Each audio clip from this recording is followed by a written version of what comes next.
Welcome to Whitehaven Beach. We will continue our vlogs from Sydney, but we're just going to pop in this week and give you some real-time love. So this week we received a really cool message from A Current Affair asking if we wanted to do a story about our adventure. Kristina and John say they're living the dream. How's the relationship going? This is exciting! John isn't too excited about this though. Are you, babe? We are about to have an interview with Nat Wallace from Channel 9. So where do you reckon we do it, John? Here? If you do it inside, it's just going to be boring, isn't it? Man, I wish I washed my hair yesterday. It looks good until the wind swings around, then you can't see any boats. Put my war paint on. So this is what I used to do every day when I was a TV journalist. I'm not going to put too much makeup on. I've put quite a bit on, but I don't want to put too much on because obviously we still live on a boat and I'll look a bit ridiculous otherwise. How do I look? Huh? How do I look? Yeah, good. You got glitter on your lip. Oh, thanks, babe. And now their life looks like a never-ending holiday. What do I wear? Something boat appropriate, I think. Bikinis. Bikinis? They've turned their backs on lockdown. Oh, the lighting is so much better this way. Oh yeah, that's recording. Man, the sun's Do I hit bright. okay? I can't see. This meeting is being recorded. Do I hit Kristina, Costalos? And John Tilley. At the end of this vlog, I'll play the entire interview. Make sure you stick around for that too. I never ever thought we'd be on the other side of the camera, so it was a really awesome experience. But let's play the story in whole. Kristina and John say they're living the dream. They've turned their backs on lockdown and now their life looks like a never-ending holiday. Here's how they did it. We're leaving our place. 3 lockdowns deep, Hope this is the right decision. this Melbourne couple snapped, packing up their life and buying a boat. And welcome to our chaotic new home. Pretty happy to be out here and sort of turning lemons into lemonade. Good morning. Morning. John Tilley and Kristina Costalos are now 3 months into their restriction-free dream. I don't want it to fall off my face. I just remember thinking to myself, there has to be more to life right now. There has to be. Yeah, it was one of those things that you sort of always dream of but never really expect that you'll do. Queensland southeast has been lashed with heavy Kristina was a reporter, John a pilot. Between them, next to no sailing experience. We did a couple of sailing courses, so pretty green and still pretty green. We're just Hopefully learning by the- the time we finish the trip, we'll figure out how to use the sails. YouTube's great for just about everything these days. But could they live on a boat? Can you smell the vinegar? Yeah. John put vinegar in the tanks to clean them, and I had a shower before and I was just covered with vinegar. I was like, Yeah, there's vinegar in there. You know the nav light? yeah, Can you flick it over to the other side so the steaming and the nav lights are all on? yeah, It'll just help BAC us because it'll put a light on the sails. okay. Oh, John's now up front. It is pitch black. Oh, sleep. I actually got sick. Oh my god. I don't think we should paint the picture that everyone can just do it. I think John's navigation experience has been like an absolute bonus. You know, when there were some really difficult times, I would have had no idea what to do. Where are we? While the rest of us get our tans on the back balcony, Kristina and John admit Be careful, John. being able to venture further than 5 k's from their front door has made the gamble worth it. We're going through the head. Well, we don't really keep track of the time. I don't even actually know what date it is. Do you know what date it is? No idea. We have whales in front of us. Sorry I had to wake you, but oh my god. Bypassing rings of steel, distance limits, LGA lockdowns, their COVID adventure of a lifetime has made its way to North Queensland. But their border hop didn't come without checks. So it just goes to show that they're checking pretty much every single person that comes through into the state. Maybe. Arrived at like 6 a.m. in the morning, and I don't think authorities might have been awake at that stage, and so we slipped through unknowingly, and they actually ended up tracking us down at a marina and called us up and were asking where we were because they wanted to see our documentation. Is your heart pounding? Our current way of life has led to a boom in the boating industry. Pretty high up here. Kristina and John not the only ones to chuck it all in for a sea change. I think we've come across a few doomsday preppers, and maybe that's half the people buying boats and the other half, you know, going on holidays. But with international vessel imports a problem, getting your hands on a boat and living that dream isn't easy. And through COVID, it seems that everyone not being able to travel overseas have looked in their own backyard for things that they can do to fill their time and sort of scratch that itch, I suppose. We found it quite challenging to find a boat. There was very little on the market, and what was on the market, it was in high demand, so we were always competing with other buyers. Thanks for being part of the crew. In many ways, it's the ultimate self-isolation. John's gotten used to living with me by now. Oh yeah, and I'm surprised Kristina hasn't pushed me off the back of the boat yet, but... Love you. With planes staying grounded and international restraints easing, this couple hasn't ruled out taking on the world, one nautical mile at a time. John, I imagine you used to say the sky is the limit. What do you say now? Well, yeah, the sea's the limit. Yeah, or the border, quarantine requirements, that's the limit. Yeah. He said he'd finish it right. First of all, where the bloody hell are you guys? We are in Airlie Beach in sunny Queensland, the Whitsundays. How does this compare to lockdown where you would be right now? We feel really, sad for all our friends who are in lockdown at the moment. We wish that they were here with us, but yeah, compared to where we were last year, we're in a really difficult place. Obviously, we had like 3 major lockdowns. We were having to work from home. Poor John was not working much at all, and life was pretty difficult. Mentally, it was challenging. Yeah, it's pretty tough seeing our friends and family like going through it again still, and I got to say, feel a little bit guilty being out here and not sharing in the pain again, but yeah, pretty happy to be out here and sort of turning lemons into lemonade, as you say. It's really tough, even though we're not in lockdown, our family can't join us. They're all in South Australia, in Adelaide, and the border restricts them from being able to join us. So even though we're, really enjoying being up here, we can't really share it with anybody, which is... Yeah, and that's what we'd planned on doing, We were hoping, this would be a great way for us to reconnect with friends and family that we haven't seen over the past year and have them come join us on the boat, but we haven't been able to do that.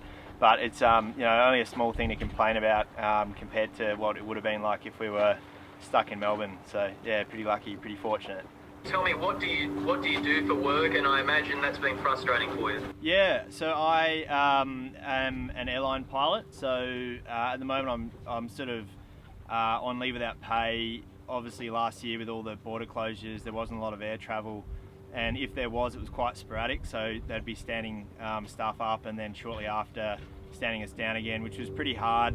To get a second job and then to maintain that while also being required at short notice to come back and fly became pretty difficult. So this was an opportunity for us to do something that we've been wanting to do for quite a long time, when otherwise there's not much work on for us at the moment. It's a pretty tough time for the industry, and not just for pilots but for cabin crew and engineers and so on. So yeah, it's a pretty tough time. There was just a plane that went overhead. I hope that didn't impact the sound. Why fly when you can boat, eh? Yeah, exactly. Yeah, too right. Yeah, it's a little bit. It's fairly similar, like surprisingly similar. Yeah, I suppose. But yeah, it's been fun. Yeah, it's good. Have either of you got any sailing experience prior to now? I had about 3 weeks sailing experience. Yeah, no, I didn't have much more. It was just basically going out on mates' boats, on weekends, and we did a couple of short courses, sort of 5-day sailing courses. So pretty green and still pretty green. We're just hopefully by the learning. time we finish the trip, we'll figure out how to use the sails. Yep, we're learning along the way.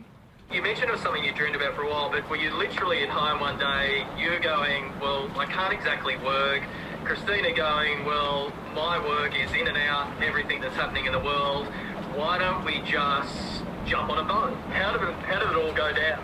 We always wanted to head over to Europe actually and sail in the Greek islands and Croatia, and then obviously COVID happened, and it took us quite a while to find a boat because there wasn't much on the market at all, and so we had to compromise.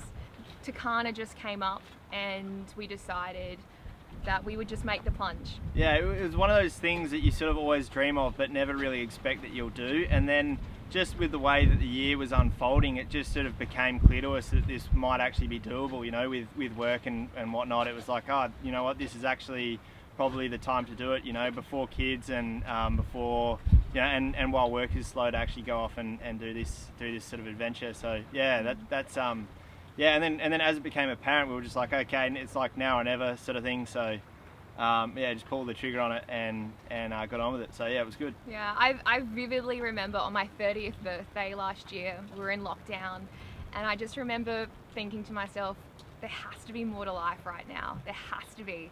And I know it sounds like really cliche, but yeah, John and I just had a massive chat over that next 6 months, and yeah.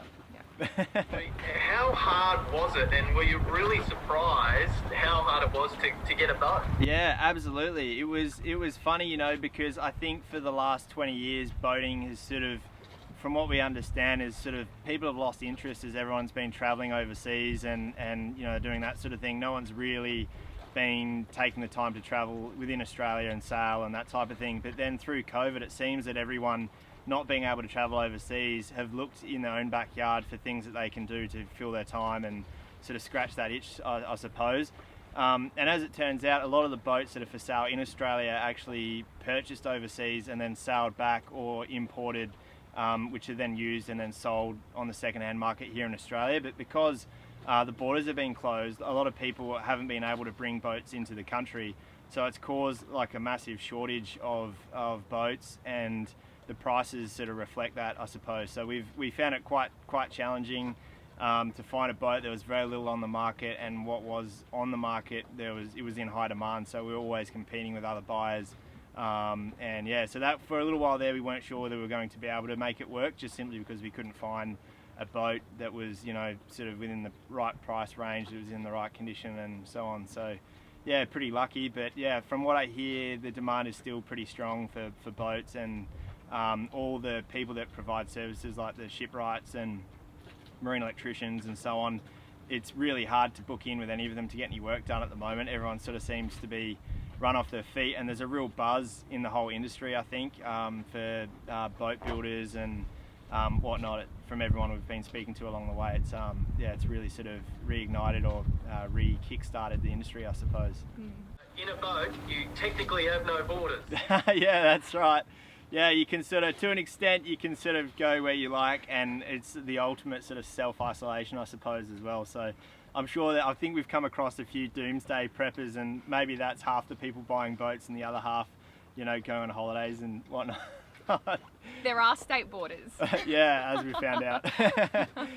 They still apply on the water, unfortunately, but yeah. So how do you go about becoming fit, I guess, for one choice of a different word, to be able to sail right around Australia? Oh, it was a very much, you know, training on the job, learn as you go type scenario, but we had a lot of good mentors, I suppose, and people offering advice and whatnot. YouTube's great for just about everything these days, so learn a lot from that, just on, you know, how to fix up things on the boat and whatnot, really. And yeah Definitely. I think the most challenging part was sailing Takana from Melbourne to Sydney for the very first time, and it took us 4 days straight. So just John and I were on board, and it took us 94 hours, and we had literally 3 weeks of experience under our belt. Yeah, and because it was like a fairly bad time of year, it was sort of winter, the weather windows are quite small, so we had to do it in one hit to make sure that we stayed in, you know, within a good weather window. So it was pretty, and that was our first trip on the boat, because we'd been in lockdown, I suppose, and busy working on the boat before then. So Yeah, it was a hell of a way to cut your teeth on the new boat, that's for sure. But at the same time, I don't think I don't think this would be for everyone as well. Like, I don't think we should paint the picture that everyone can just do it. I think John's navigation experience has been like an absolute bonus. You know, when there were some really difficult times, I would have had no idea what to do, but I think John's training really came into play. At least it gave the appearance that I knew what I was talking about, or at least it gave Kristina confidence. You know, for example, you know, like our autopilot failed when we were in the Bass Strait in the middle of winter with no moon, no stars. Like, it was a really scary experience, but I think, you know, John was able to stay at the helm for 17 hours and get us through that scary situation. And we're really... Yeah, it was a great adventure, but I suppose, well, it's still a great adventure, but yeah, it was exciting and probably not for everyone, I suppose, and even for us it was a bit of a challenge. So, and in hindsight, maybe we wouldn't have done it quite that way, but it just turned out that that's what we had to work with, and we really just had to do our best to make it work. Yeah. So, but yeah. It paid off. It paid off. We made look where we are. Now, a question for both of you, but one at a time. I know what Kristina's like to work with on the road, but how long have you been on this boat for, and what's it like? How's the relationship going? Well, we got a pretty good practice at living in confined spaces together through lockdown, so we were uniquely prepared for the challenges of living on a boat after spending sort of, 6 or 7 months locked down in a small apartment in Melbourne. So it was, yeah, it wasn't too, it's actually been pretty good. How long have we been on the boat now? 3 months? Something like that? Roughly 3 months, I'd say. Yeah. And we left Melbourne about 6 or 7 weeks ago now. Yeah, I think so. Maybe a bit longer. We're not sure. We don't really keep track of the time. I don't even actually know what date it is. Do you know what date it is? No idea. No. Well, we've been together since we were at school. So we've been together for like almost 15 years. Yeah. Yeah, so I think John's gotten used to living with me by now. Oh, yeah, and I'm surprised Kristina hasn't pushed me off the back of the boat yet, but yeah, maybe it'll happen yet, but no, it's still good. It's good. Yeah. That sounds like a story for a current affair, no. Yeah, maybe that'll be part 2 or something. I'll make sure I'm recording for you. Thank you. I imagine during that time, so you spent obviously a lot of time just on the boat to start with to get used to it in Melbourne before you set sail. I imagine I've seen some of your videos, you've seen some amazing things. What jumps out to you that you've seen that really blew your mind? There were some dolphins at some point, I imagine. Whales. Lots of whales. They're amazing. An incredible amount of whales. It was just sort of mind-boggling just how many whale encounters we had on the way up. I think Kristina's been taken a bit of an interest in it and done a bit of research, and was it 70,000? 60, around 60,000 whales are migrating up north, and we would see one like every few minutes up the coast. And there was this one particular moment where I didn't know what to do, if I had to avoid them or not, and I was just losing my mind because it came within like a few meters of the boat, and that was a pretty wild experience. It'd be hard to narrow it down though, just everything from the sunrises, the sunsets, the amazing weather, just the raw beauty and like a lot of the sort of weather and landscapes that you see along the Australian coastline, and it makes you realise how lucky we are to be in a country like this, and also to see it from that unique perspective of the water looking back to the land, which you don't always get to do. It's definitely a different perspective, and it's been amazing. Yeah. Sydney, going under the Sydney Harbour Bridge was really beautiful, and Great Keppel Island was gorgeous. Seeing turtles, you know, trying to swim with some turtles. Yeah. We still have so much to see. We only arrived here to Airlie a few days ago, so we're really excited to be able to go check out the Great Barrier Reef now. We feel like the journey has only just started. That's amazing. Yeah. So ultimately you want to go right around Australia? Oh, well, I think we probably missed the boat, mind the pun on that one, just because of the weather. So for cyclone season, I think you have to be south of Exmouth for insurance if you were to go all the way around it, and it'd be a little bit rushed for us to do it now just because we were a little bit late getting out of Melbourne. So at the moment we'll probably hang around the Whitsundays, maybe head a little further north. Yeah, there's a lot to do. You know, having a boat opens up a whole new range of possibilities for travel. So we're still working on that one. We hope that we can sail around Australia and the world one day. Yeah, that would be ideal.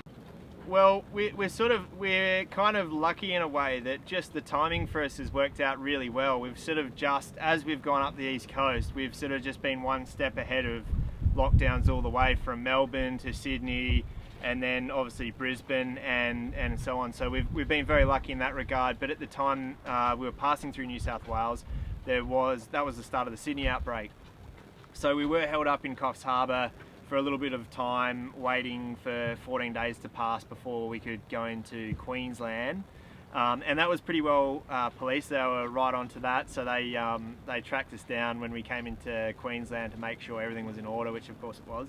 But so other than that, we've been pretty lucky, really. Yeah, we've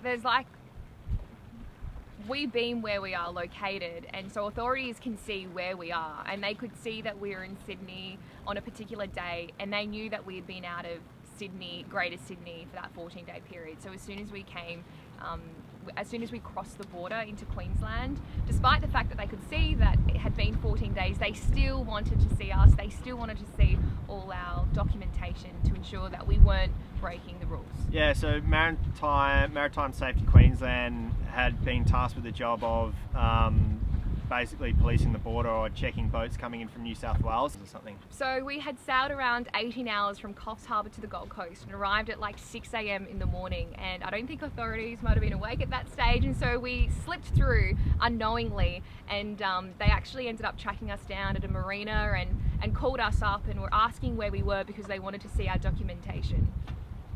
Yeah.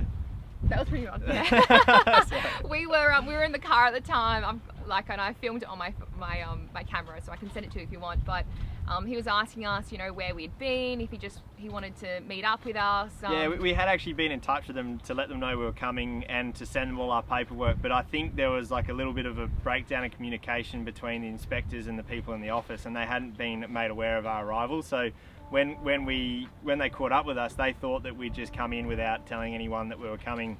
But once we sort of like cleared it all up with them and let them know that we'd sent everything off, they were all right, and they said, have fun and welcome to Queensland sort of thing. But yeah, they were right onto it, which is good, I suppose. Yeah, they weren't letting anyone slip through the border. So in a nutshell, you can't just jump on a boat and go. You do have to fill out paperwork and before you set sail, yeah? Yeah, I think it just depends on what restrictions are enforced at the time, and it just so happened that at the time we went through, there was obviously the outbreak in Sydney, so they were asking for permits, but also some information about the boat and who's on the boat and whatnot. So yeah, you had to email this particular email address with all your documentations before you were able to enter the state, as well as having a permit. Do you think people might get very adventurous and start thinking, I wonder if we can jump on a boat and sail to the other side of the world? Yeah, absolutely. I think people are going to be looking for new ways to travel after this. I think this has been an opportunity for people to take stock and work out sort of what they want to do and what they want to see.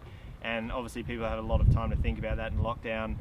So I think those longer, more adventurous, meaningful type holidays are probably going to appeal to people more often. And dare I say, air travel, people are looking at alternative ways to travel, I suppose, and being on a boat is a good way to do it.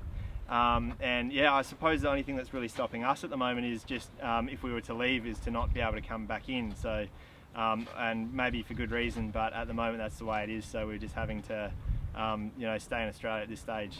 Yeah. John, I imagine you used to say the sky is the limit. What do you say now? Well, yeah, the sea's the limit. Yeah, or the border, quarantine requirements, that's the limit. Yeah. Yeah. Yeah. Right, definitely. Guys, before I stop this recording, Kristina, what I'll get you to do is to stand up and grab the Zoom camera as if you're going to show me around the boat. Yep. Hey, so welcome aboard our home, Takana. So this is just our living area, just like an ordinary home, but one that floats on the water. We have a freezer, a fridge, oven, stovetop, and a microwave. Did you like this? It was really good. So fast. I'm surprised your phone hasn't lit up with all your mates giving you crap. Yeah. Oh. Somewhere